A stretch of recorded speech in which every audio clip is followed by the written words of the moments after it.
ताज्या घडामोडींसाठी स्वानंद न्यूजला सबस्क्राइब करा आणि बेल आयकॉनवर क्लिक करा।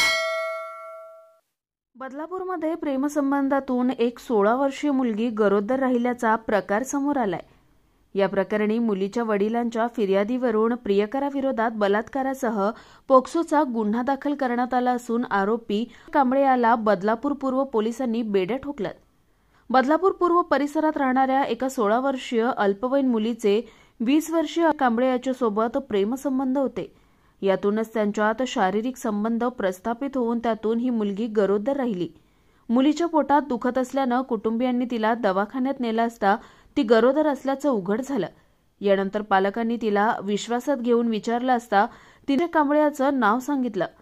यानंतर पालकांच्या तक्रारीवरून बदलापूर पूर्व पोलिसांनी कांबळे या 20 वर्षीय तरुणाविरोधात बलात्कार आणि पोक्सोचा गुन्हा दाखल करत त्याला बेड्या ठोकल्यात। या प्रकरणामुळे बदलापुरात पुन्हा खळबळ माजली असून पालकांनी आपल्या मुलांकडे डोळ्यात तेल घालून लक्ष देण्याची गरज असल्याचं मत व्यक्त होत आहे।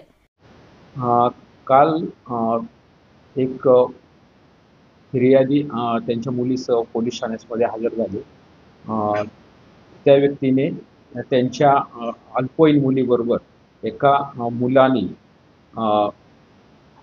प्रेमसंबंध ठेवून तिच्याशी फिजिकल रिलेशन ठेवून तिला गर्भवती ठेवण्यात आले। त्या अनुषंगाने त्यांनी फिर्याद दिल्याने तो गुन्हा नोंद करण्यात आला आहे। सदर गुन्ह्यातील आरोपीला देखील अटक करण्यात आलेली आहे। एकच आरोपी आहे आणि त्याला अटक करण्यात आलेली आहे। निखिल चव्हाण, स्वानंद मीडिया, बदलापूर। ताज्या घडामोडींसाठी स्वानंद न्यूजला सबस्क्राइब करा आणि बेल आयकॉनवर क्लिक करा।